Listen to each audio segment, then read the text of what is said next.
Maganda at maluwalhating araw po sa inyo. Ngayong araw ng Linggo, ika-28 ng buwan ng Pebrero. At kaya po ng ating palagiang walang katapusang paalala sa inyo. Tayo po ay magsuot ng ating mga face mask at ating mga face shield. At if you're out on your essentials, please observe the 2-meter distance or 6 feet.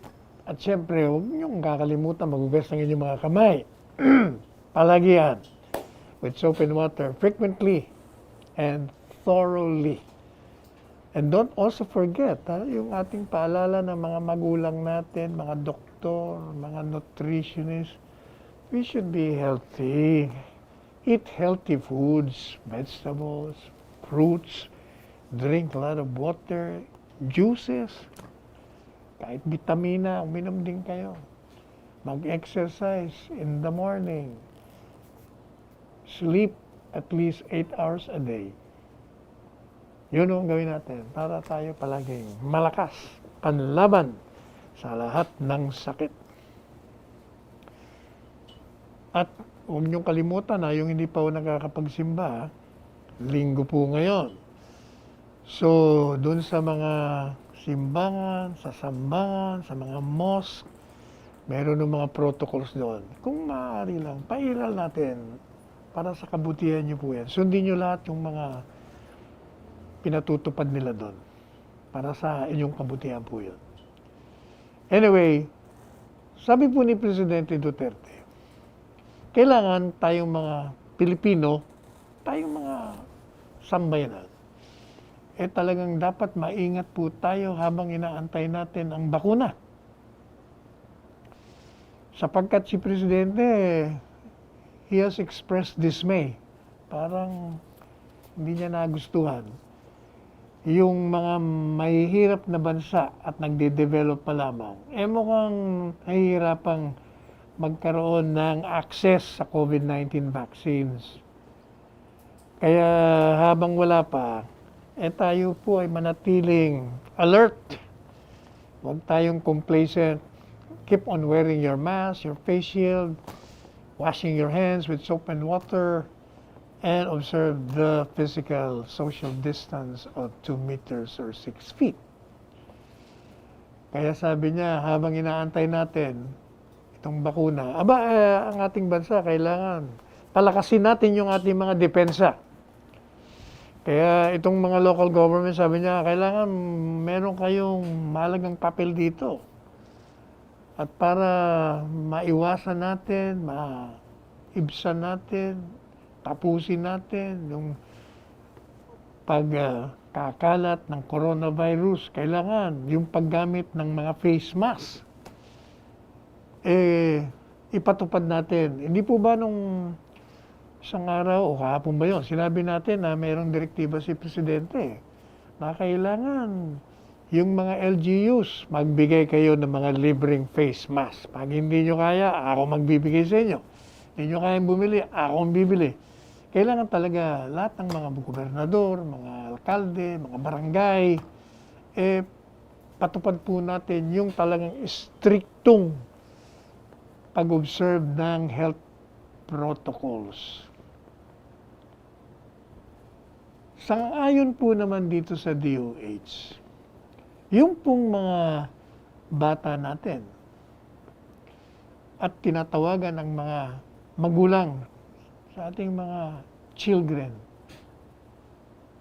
na kailangan bakunahan nyo rin ito. Pabakunan nyo yung mga anak nyo diyan sa measles, sa rubella, yung oral polio. Kailangan po yun. Alam nyo ba na as of Feb 21, 73% na po or 3,721,186 sa buong Pilipinas ang target ng bakuna laban sa measles. Ano bang measles sa Tagalog, Pilipino? Ha? TIPDAS, measles, TIPDAS. Yung rubella, hindi ko alam kung ano mga rubella. While 72%, 0.9% or 3,483, o no, rather 3,483,423 laban naman sa polio. Ito po'y bahagi ito nung second phase ng measles, rubella, and oral vaccination supplemental immunization activity.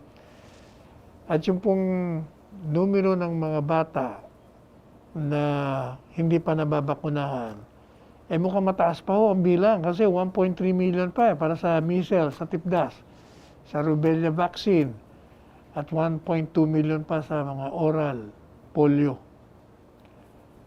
Kaya sabi po ni Secretary Francisco Duque, nananawagan ako sa mga LGUs na kayo naman mas madaling makarating sa inyo dyan sa mga constituents ninyo. Alalay lang po, sabihan nyo naman ang mga magulang natin na yung ating mga health centers, yun ay ligtas na mga lugar kung saan pwede nilang pabakunahan ang kanilang mga anak para nga dito sa TIPDAS, sa rubella at sa polio. Basta sumusunod lang ho tayo sa mga minimum public health standards, sa protocol dyan din ng health center. Yun sa protection naman ng COVID-19 yun.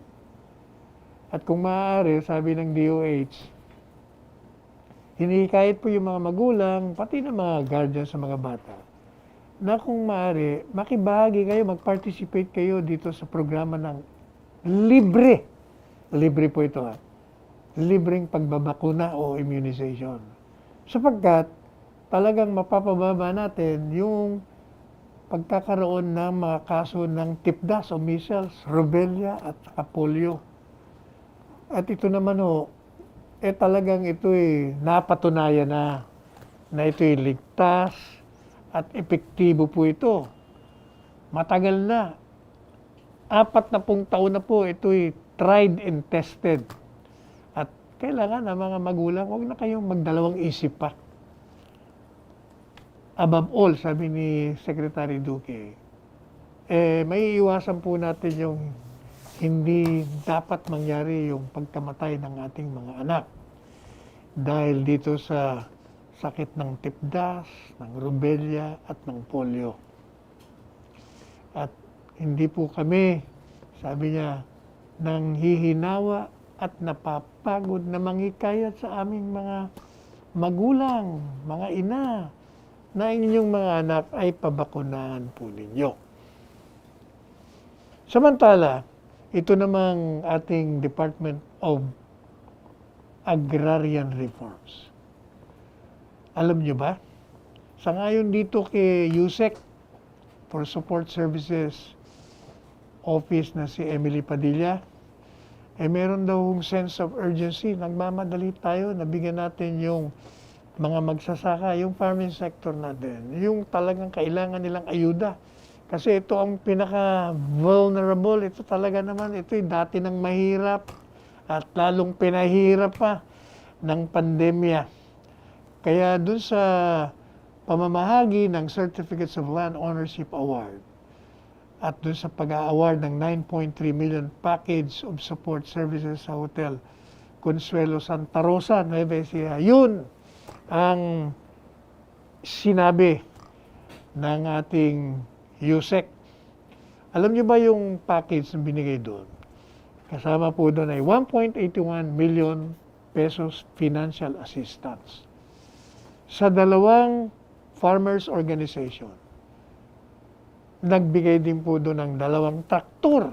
Alam nyo ba, ito'y nagkakahalaga ng 1.99 million pesos. Pati na nga 75 howling motorbikes.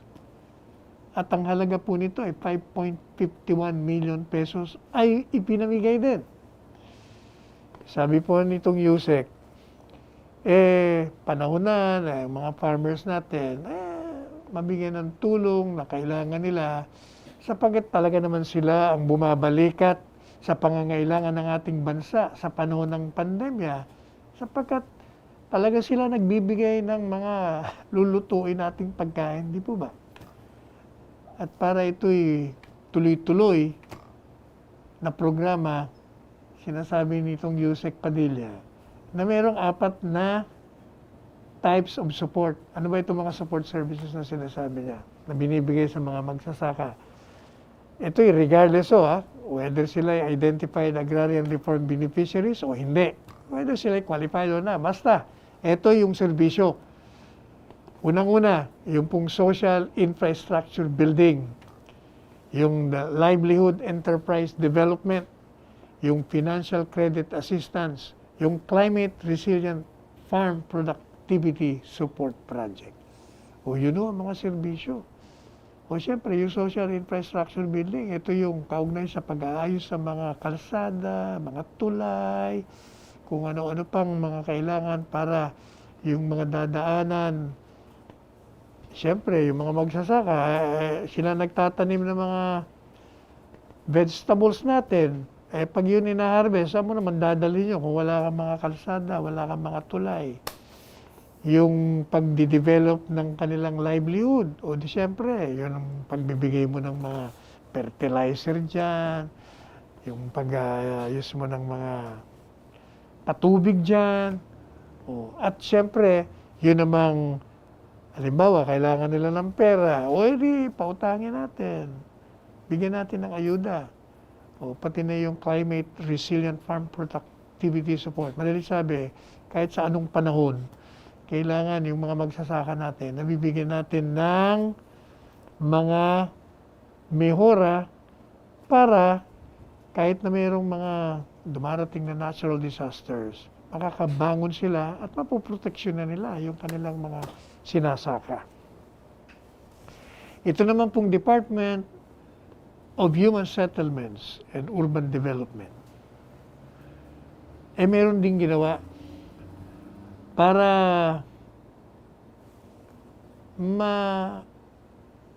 ano bang para maibsan, matanggal yung masyadong masamang epekto ng COVID-19. Para naman yung housing sector natin manatiling vibrant o malakas. Kaya ito pong DHSUD ni Secretary Del Rosario, naglabas ng kautusan na wag na muna pahirapan itong mga developers, kung baga, kasi may mga requirements hindi pa na kailangang isumite. O sabi niya, wag tayo masyadong stricto dyan. Yung mga proof of compliance para naman maibenta nila yung mga binibenta nilang housing units. Kaya sabi ni Secretary Del Rosario, we're enforcing a new measure expected to minimize. Ito naman, kaya natin nilalabas, sabi niya, para hindi naman mahirapan masyado itong mga developers dahil meron tayong krisis hindi lang mga sa housing sector, sa lahat ng panig ng pangkalakalan at dito sa ating lipunan. And sa pamamagitan nito, sabi ni Secretary Del Rosario, makakatulong tayo dito sa sektor na ito, lalong-lalo na doon sa real estate business. Siyempre, kailangan natin ma-stimulate yung mga construction activities natin. Habang, mabibigyan naman natin ng trabaho yung mga manggagawa natin na nawawala. Siyempre, pag merong mga construction activities, kailangan mo ng mga manggagawa doon, mga pintor doon, mga karpentero, o lahat. Pati yung mga naggagawa ng mga flooring. Ano bang tawag doon? Anyway, yung pang mga rules na pinalabas ng DHSUD, ito po ay magko-cover sa lahat ng subdivision at condominium projects. Kasama na po yung socialized housing sa mga bagong settlement. Pati na joint venture socialized housing projects sa local na gobyerno. Pati yung housing agencies and non-government organizations. As well as undertakings covered by Community Mortgage Program. At ito naman, sa pamamagitan ng land development, pati na yung bumibili ng mga asset-backed securities. At sa 2 taon na po, itong DHSUD nagbigay ng palugit sa period or deadline ng submission ng proof of compliance. Kaya hindi sila masyadong mahirapan. At ito naman daw measure na ito, sabi ni Secretary Del Rosario, naglalayon po ito na pangalagaan yung real estate sector at para matulungan naman yung industriya na makarecover dito sa krisis. At siyempre, kasama na rito yung pagtulong sa mga shareholders na sila ay magkaroon ng depensa naman sa masamang epekto ng mga kanilang livelihood dahil dito sa pandemic. Teka muna, tayo muna magbigay ng konting pahinga. Balikan po natin kayo.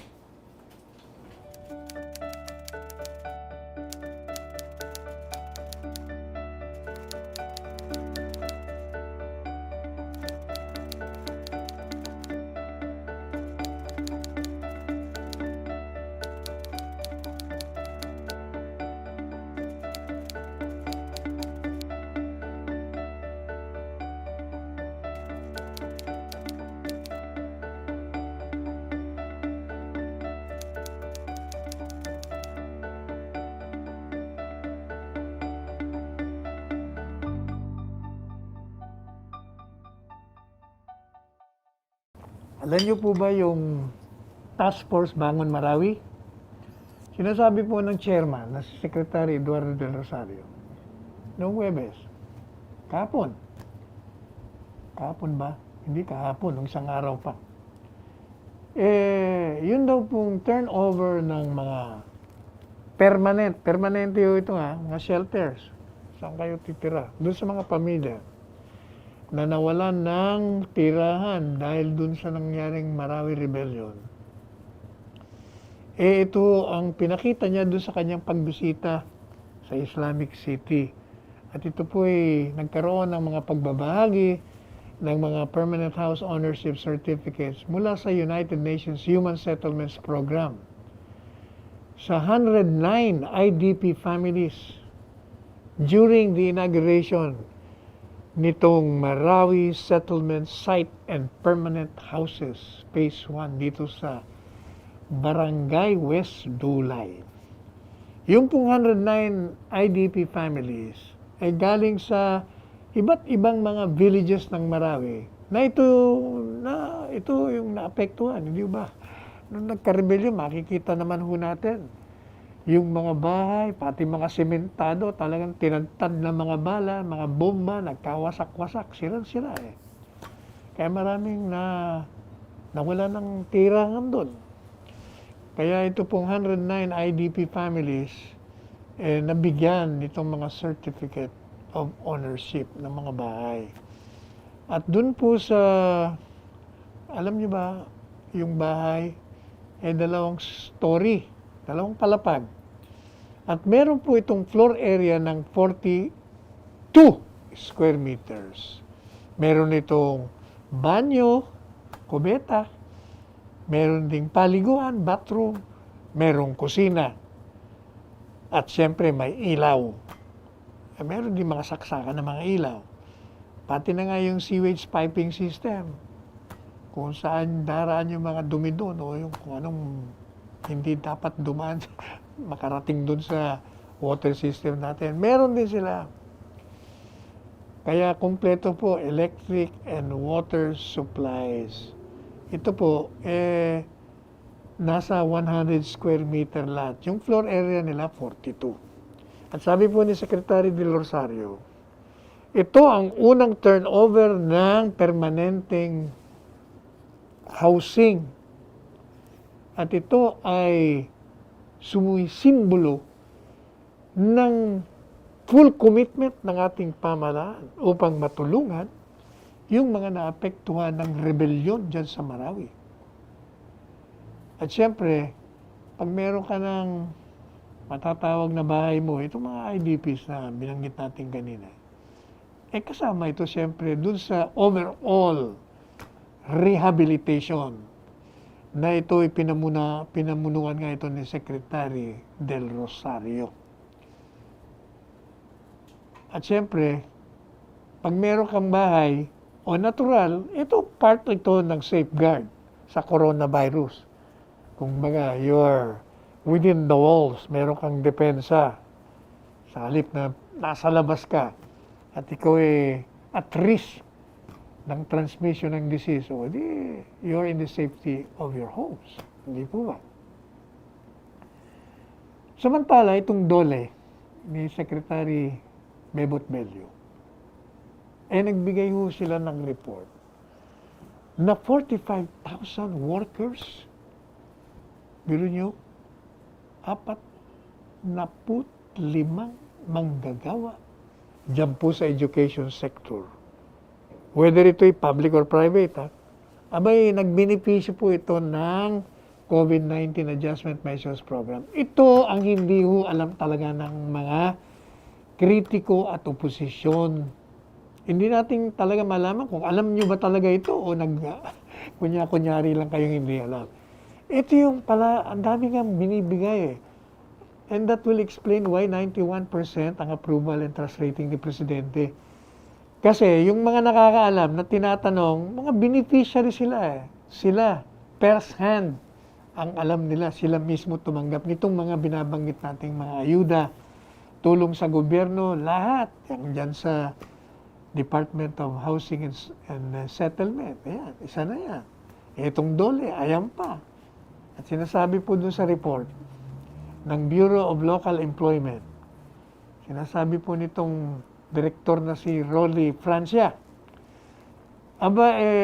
total of 45,715 education personnel, including mga teachers, guro, ang tumanggap ng financial assistance na nagkakahalaga, alam niyo kung magkano, napakalaki, 228 million pesos out of the 300 million peso budget. At ito, alam niyo yung anak ni William Gatchalian, na si Senador Sherwin Gatchalian, medyo question niya yung mabagal na distribution ng cash aid sa teachers at non-teaching personnel na naapektuhan ng pandemya. And matapos doon na question, medyo bumilis. At sabi po ng DOLE, yun daw pong total allocation, meron pang balancing 62 million pesos. At there is still some money left since there are no more applicants. He added that over 14,000 more workers from the education sector will benefit from this program. Alam nyo, hindi rin po kasi masisisi natin kung minsan na medyo nababagalan yung pamamahagi. Kasi hindi naman ho ganun kasimple rin na meron kayong project, program na basta ipapamahagi nyo sa lahat. Siyempre, you need to have a process. Merong protocols na tinatawag. Kasi kung pamigay lang kayo ng pamigay, for all you know, baka nadodoble na, hindi nyo pa alam. Hindi po ba? Kailangan talaga yung mag-a-apply ka, ma-vet, malalaman, at qualified ka talaga. That's the time for distribution. So, alam nyo ba? Dapat pala ibida ko sa inyo. Meron tayong binida sa inyo kung di tayo nagkakamali nung Miyerkules o Martes. May binasa tayo May binasa tayo na isa sa mga viewers natin nagrireklamo na hindi raw, ilang buwan na raw, hindi siya tumatanggap ng kanyang SAP. Alam nyo, pinorward ko kagad yun. In-screenshot ko yung text. Dahil yung pong mga nabasa natin, di ba, kung baga, running commentary yun. So, nakita natin sa telepono natin, in-screenshot ko, ipinasa ko kagad kay Secretary Rolly. Nandun naman ang pangalan niya At si Secretary Rolly, kailan ba yun? Nung Biyernes, kasi pinasa natin Webes Nung Biyernes, tinext tayo, Sexal. Sabi niya, gagawan ko kagad dito ng aksyon. Tapos, after a few hours, nung umaga, nung Biyernes, meron na ho siya. Seksal. Tinanggap na, nabayaran na yung kanyang inaantay na SAP. O biro nyo yun, ang bilis ha. Hindi ko lang nakakuha yung pangalan. Siguro sa Monday o Tuesday, papakita natin para matuwa naman yung nakatanggap. At the same time, malaman nyo na talagang pag kayo ay humingi ng saklolo, nakakarating, pinararating, at nabibigyan agad ng aksyon. O, yun po. O, salamat, Secretary Rolly Bautista. Tinanong nga natin, bakit ba nagkakaroon naman ng hindi, kumbaga, hindi dapat nabigyan, hindi nabigyan, kaya nagreklamo. Sabi niya, there are many reasons. Kuminsan, hindi siya nasama dun sa listahan. Kuminsan naman, kung nasama siya sa listahan, hindi niya naraman kung kailan ang distribution, kaya hindi siya nakarating. O, ayun, may mga, kaya pag hindi ko kayo nakakatanggap, yun, dito sa Digong 8888, takbo kayo. O kaya naman, doon sa binilagay natin ng Office of the Chief Presidential Legal Counsel, yun, gagaya ng ginawa nitong binabanggit natin sa inyo. Anyway, puntahan naman po natin yung kontrobersya sa face-to-face classes. Yung pong mga eskwelahan sa Pilipinas ay nananatiling sarado sa matagal ng panahon mula nung nag-coronavirus. March tayo nag-umpisa, di ba? March 15. O, ngayon, almost a week from now, March 1 na. Tayo, sarado pa yung mga eskwelahan. At tayo daw ang isa sa mga bansa sa Asia-Pacific region mula nung nagsimula itong coronavirus pandemic. Ang kasama doon sa listahan ng United Nations Children's Fund na mga bansa na sarado pa ang eskwelahan. At sa isang Senate hearing, yung pong UNICEF Philippine Chief of Education na si I.C. Feingold, naobserbahan niya na 14 na bansa sa mundo ang nananatiling sarado ang kanilang mga eskwelahan mula nung nagkaroon ng pandemya. At siyam sa Latin America at doon naman sa North Africa, meron din sa Middle East at nga yung huli ang Pilipinas. Kaya sabi niya, itong Pilipinas ang bansa sa riyon na talagang merong pangkalatang pagsasarado mula pa noon, simula ng pandemya. At habang daw yung mga eskwelahan sa Malaysia, Mongolia, Myanmar ay nananatiling sarado hanggang sa kasalukuyan dahil nagkaroon ng surge, nagkaroon ng spike o nagkaroon ng emergence ng outbreak na muli.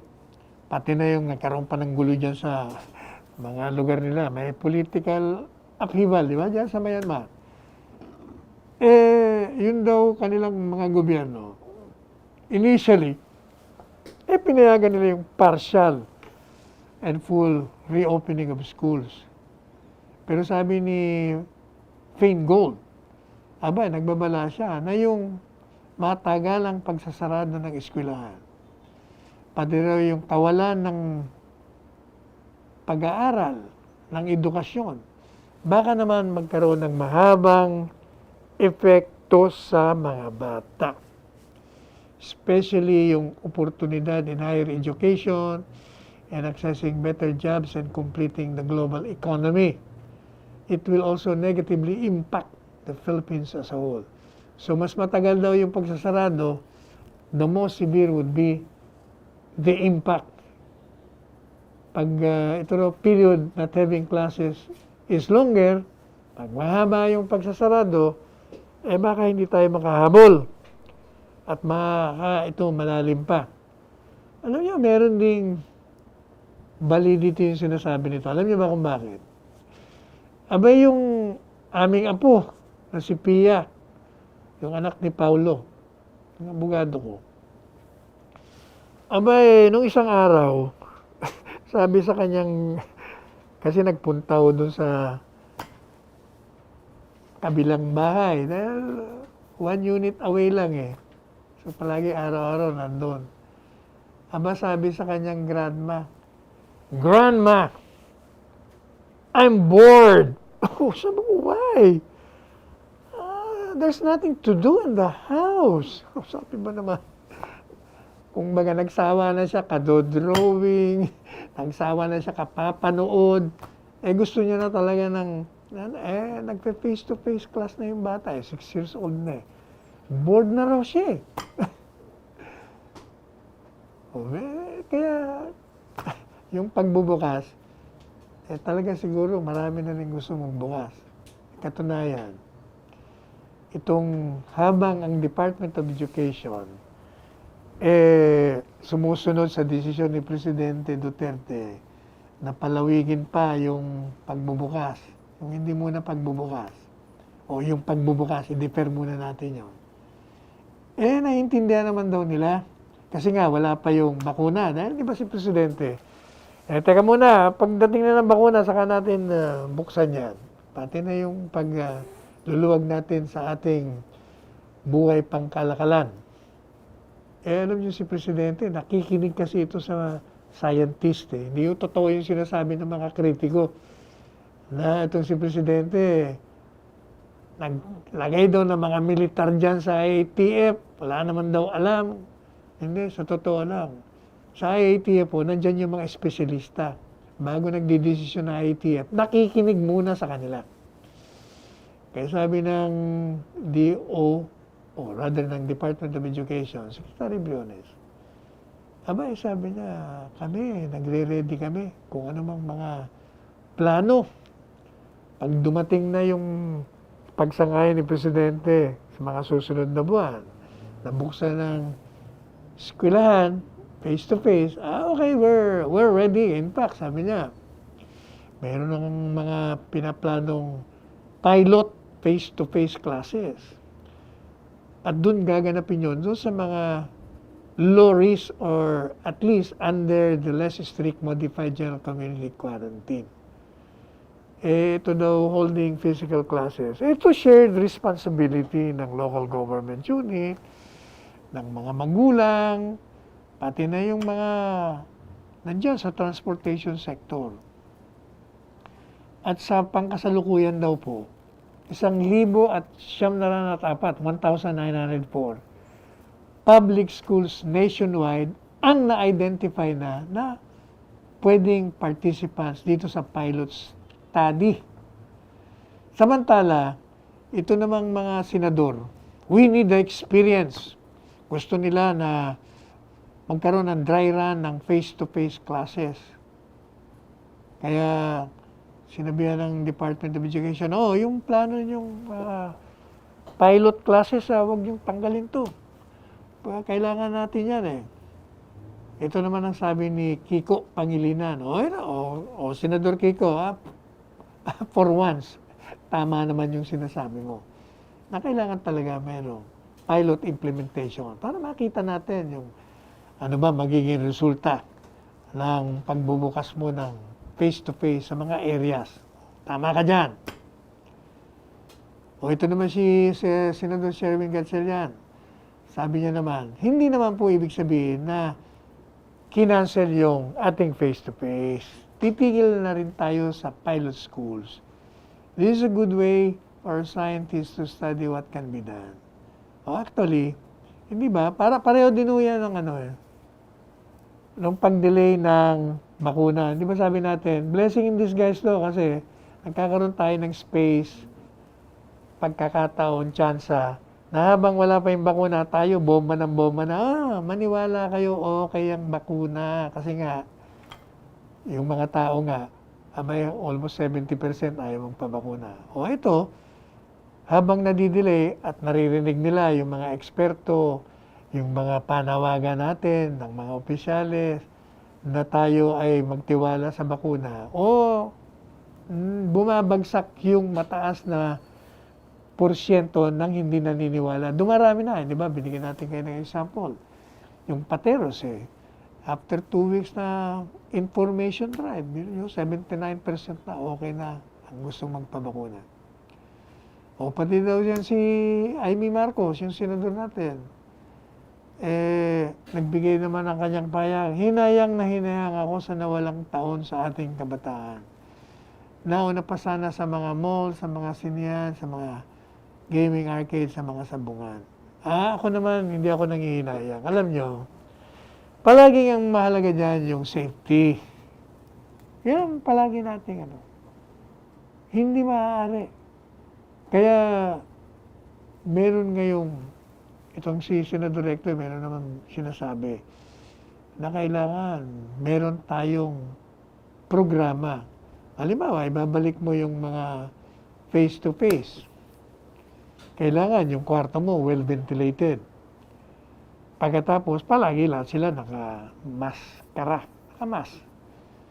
At palagi mong pinapahugas ang kanilang mga kamay. Palagi mo rin chinecheck yung temperatura. Sa halip na buong araw yung eskwela, gawin mo na lang kalahati. At sa halip na araw-araw, gawin mo na lang 2 to 3 times a week. At yung mga teachers, kailangan may medical clearance. Kompleto ang safeguards. Sa totoo lang, ito, tinatanong ni Recto, ito ba mag-work? I think so. Kailangan talaga ganun ang estilo mo. Kung mag-face to face ka, all these protocols on health must be followed strictly. Hindi po ba? Ito naman si Senador Pia Cayetano. Sabi niya, ako, ang mungkahi ko, mag-conduct tayo ng outdoor classes among limited number of students while observing minimum health protocols. Kung ayaw niyo po talaga ng indoor, let's go back to outdoor. Ito namang mga senador, tinanong yung education USEC na si Nepomuceno Malaluan kasi nagkaroon ng hearing, kaya yung mga sinasabi nila na ibabahagi natin sa inyo. Sabi niya, kailangan magpresenta ka ng detalyadong proposal on the dry run for the limited in-person classes. At sinabi naman ni Malaluan, sige, paparatingin po namin. Sa totoo lang, yan ang gaya ng sinabi natin sa inyo, Department of Education, yung Secretary Liling Briones. Yan ay meron ng nakareding plano. Meron ng pilot Siyempre, pag may pilot ka, yung mga binanggit natin sa inyo, kanina, siyempre nandun na yun, kasama yun sa study. Yung kailangan kompleto yung mga health protocols mo dyan. Nandun na yun, huwag kayong mag-alala dyan. Dahil ito Secretary Briones, matalino ito Matagal na ito sa gobyerno, mautak. So, alam niya na yung kanyang gagawin. Di ba, gusto niya na kagad mag-face to face. Pero dahil sabi ni Presidente, teka muna, baka tayo mag-search huwag muna, tingnan muna natin. O kaya, si Secretary Briones, ituloy o hindi, ready siya, whatever. Ayan. Pero alam niyo ba yung mga gobernador at yung mga alkalde, gusto na nila talaga magbalik na ng face-to-face. Sabi po ni DILG Secretary Yusek Epimaco Densing, gusto nga ng mga local executives ibalik na yung face-to-face. Yun ang sinasabi ng mga local executives. Yung mga gobernador, yung mga mayor.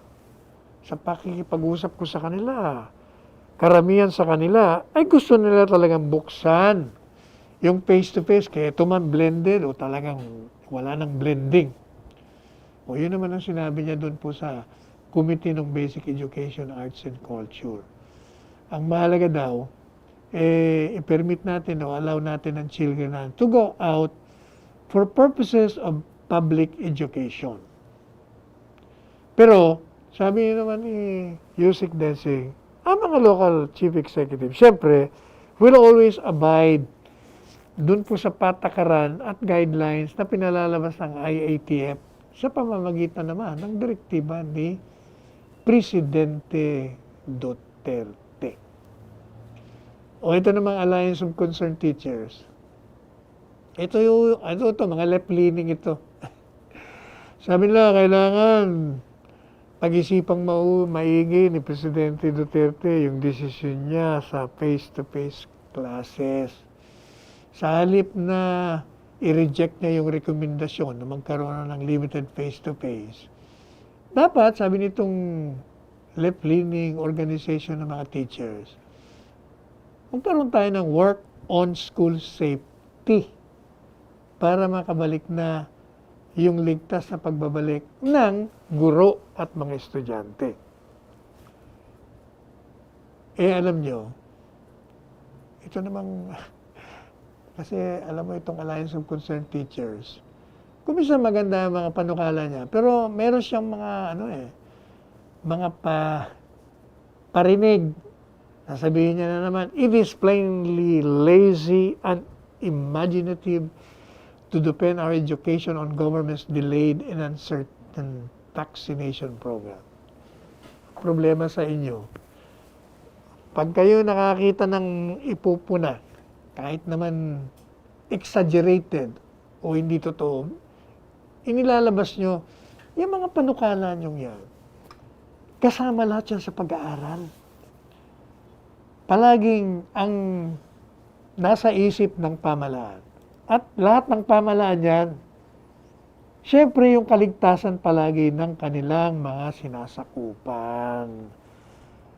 Huwag tayong magmamadali. Let us be cautious. Mas mabuting may abandon of caution rather than abandon of recklessness. Di po ba? Hinay-hinay lang. Tayo'y makakaahon din dyan. Hindi po ba? O ilang minuto pa ba? Para makapagpahinga muna tayo. Parang ginutom na tayo. Anyway, babalikan po natin kayo.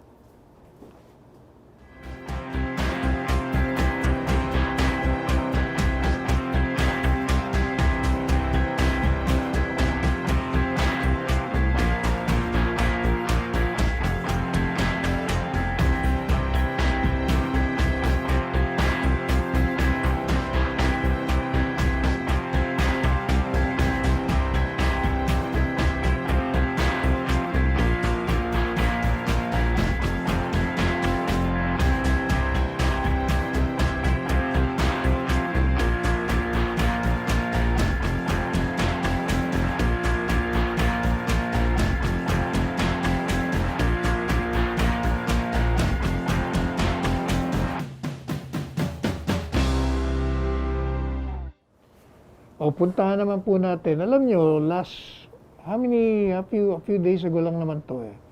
I think yung pong PDEA, PNP, they call it missing encounter, whatever encounter. Nangyari ito kung di tayo nagkakamali Miyerkules ng hapon. At yan kung ano-anong naririnig natin. In fact, I watched the joint press conference. Alam niyo ba dun sa misencounter na tinatawag nila? Kung baga, nagkaroon ng barilan.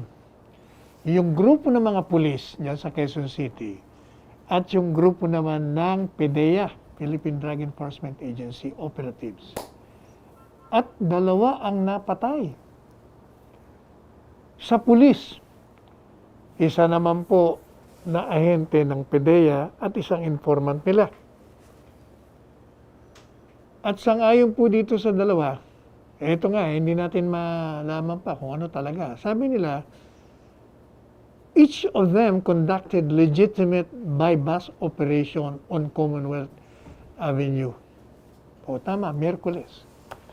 Ang tanong, kung pareho kayo by-bus operation, legitimate, sino ang nagbebenta at sino ang bumibili? O hindi po ba? Kaya kailangan talaga. Kaya itong si PDEA Director General, pangalan nito, si Wilkins Villanueva. Sabi niya, dahil nga dito sa mga namatay, kailangan talaga magkaroon ng masusing investigasyon dito sa naganap na armadong engkwentro sa pagitan ng pulis at ng PDEA agents dyan sa isang parking lot sa isang fast food restaurant. Ang problema, hindi natin talaga malaman kung ito rin kasing mga PNP, mga pulis, wala na daw silang ideya na yung mga katransaksyon nila ay mga ahente ng PDEA. Kaya, di mga alaman ngayon, sabi ni Police General Vicente Danao Jr., sino ba yung bypass? Sino ba yung kabaybas? O yun nga sinasabi natin, di ba? Sino ba yung bumili? Sino yung namimili? Kaya kailangan talagang maimbestiga. Ang alam natin, hindi pa rin natin alam kung sinong totoo dito. Sabi ng mga pulis, ang nauna raw na bumaril, yung mga PDEA. Kaya sila lang naman daw, nag-return ng fire. Kaya lang daw nahinto yun, kasi si General Danao tumanggap ng tawag sa telepono na sabi niya, nagpuputukan. Yung kaputukan ng mga pulis mo, mga tropa namin, sabi ng direktor ng PDEA. Kaya sinabi niya daw yung mga pulis, mag-stand down kayo. Ang kabarilan nyo pala, mga law enforcement agency rin. Kaya, talagang itong dalawang ahensya ng gobyerno, kailangan talaga mag-create kayo ng board of inquiry nyo para malaman talaga ano ba talaga nangyari dito. Ano ba talaga? Kasi parang kahit ako, iniisip ko, bypass operation So somebody will have to pretend na siya'y bumibili. At yung isa naman, yung nagbebenta. Sino nagbebenta? Sino ang magulo, no? Yan ang hindi natin malaman ngayon. Pero what is indisputable is may napatay. Yun ang masakit doon At mga para-parehong nasa gobyerno. Ang pinagdarasal ko lang po, sana pareho lehitimo yung dalawa. Ang ayaw ko na ang isa sa kanila ay involved sa illegal na droga. Yun. Sana nga nagkamali lang, pareho sila, akala nila, ganito, yung pala hindi ganon. Kaya dyan sa Senado, gusto nila na imbestigahan, imbis encounter. Yan. Tama yung sinasabi ni Senador Risa Ontiveros na talagang kailangan yung Board of Inquiry ng PNP, hanapin yung nasa likod talaga nitong so tragic na pagbabarilan ng dalawa. Paano nga naman nangyari ito? Kahit itong si Carlos Zarte, agree din ako sa iyo. Ayan, nakikita nyo. Pag tama naman kayo, uma-agree naman ako Na talagang palaging imbestiga natin yung bloody shootout. Kasi maaaring, sabi niya, si Congressman Zarte, maaaring ito'y sinyal na baka meron tayong malawakan na hindi pagsunod sa mga protocol at mga legal procedures diyan sa kampanya laban sa droga. Kaya sabi niya, there is more to this bloody incident that meets the eye. Tama po yan. Para malaman natin, ano bang mga protocols na hindi. Kasi, ganito po yan, Sa batas at sa reglamento, bago magkaroon ng bypass operation o bago magkaroon ng raid ng pag-aaresto, kailangan kung sino yung ahensya ng gobyerno ang magpapatupad, kailangan nakikipag-coordinate kung ang PDEA, kailangan mag-coordinate ka muna dun sa lugar na mag-ooperate ka, dun sa mga pulis na naroon. Ganon din naman ang mga pulis. Kailangan maraman din ng PDEA. Hindi po ba? Kasi baka nga naman, gaya niya, yung sinasabi natin ngayon, na baka yung kadil mo, yung pala, ahensya ng gobyerno. hindi rin alam niya na yung kadil niya, pulis pala. Kasi puro, hindi naman nung naka-uniforme yung mga yan. Siyempre, naka-civilian lahat yan. Hindi naman magkakakilala yan, mga yan. So, kung yung kanilang mga leader hindi alam, paano makakababa dun sa mga tagasunod nila? Kaya talagang kailangan pag-aralan po natin. There must be something there that caused this so-called shooting incident that caused the deaths of 2 police officers, 1 PDEA agent, and 1 informant. Kaya itong si Senate President Soto, sabi niya, nako, ito na ang panahon kasi meron akong panukalang batas na lumika tayo ng Presidential Drug Enforcement Authority. Dahil nga dito sa encounter na itong sinasabi sa dalawang law enforcement agencies.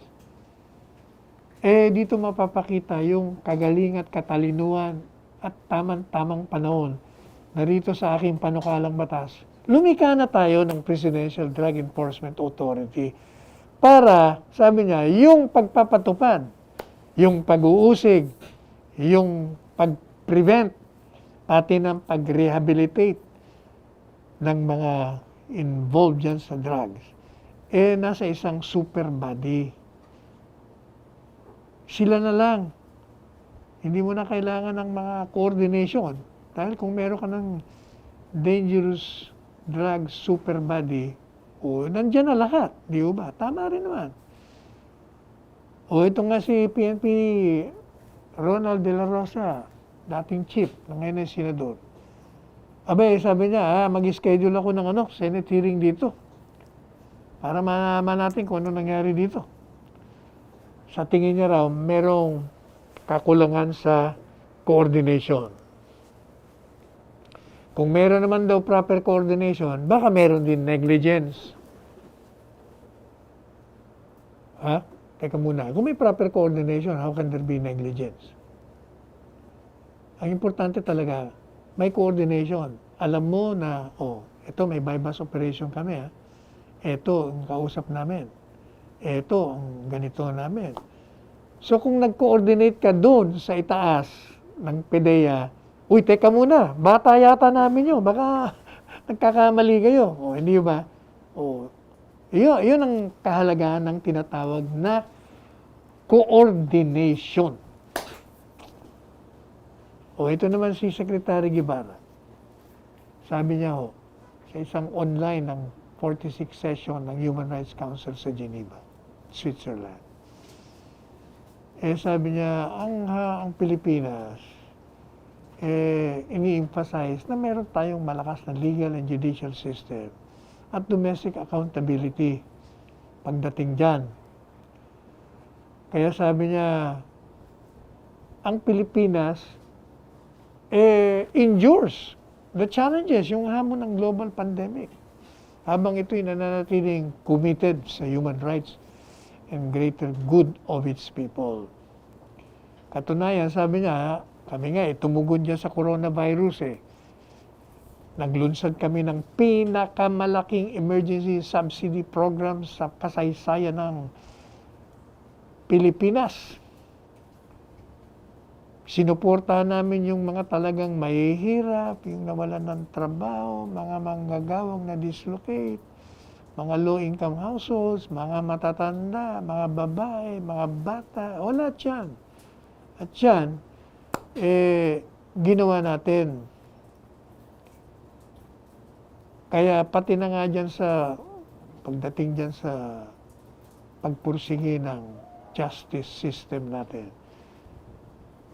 kasama po yan at tinugunan natin. Yung threat sa illegal na droga, yung terrorism, lahat yan. At kailangan, talagang dapat magkaisa po tayo sa pagtugon sa suliraning yan. At sinasabi rin po ni Secretary Guevara na maraming mga kaso na ng laban na mukhang meron ding problema sa protocol. Halimbawa, sabi niya, Sasabihin mo na laban, teka muna, inexamine mo ba yung ginamit na barel? Para malaman natin kung talaga naglaban yan. Yung sinasabi mong binaril kayo. Dapat biniverify mo yung ownership. O nagkaroon ba kayo ng mga ballistic examination o paraffin test? Madalit sabi, sinasabihan niya yung na habang merong maari, baka merong mga protocols na hindi nasunod, ito'y ginagawa natin ng paraan.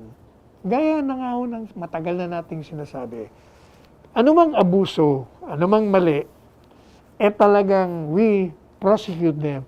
Ang kailangan lang natin ebidensya. Kasi mahirap po naman talagang mag-file ng kaso na wala naman tayong ebidensya. Madidismiss lamang. Sasayang ka lang ng pera ng gobyerno, panahon, pagkatapos ididismiss lang ng hukuman dahil mali ang ebidensya mo o kung kaya naman, may ebidensya ka nga pero nag-violate ka naman ng protocols pagdating doon sa paghawak ng mga ebidensya para pernalya. Naku, napaka-stricto ng batas natin dyan.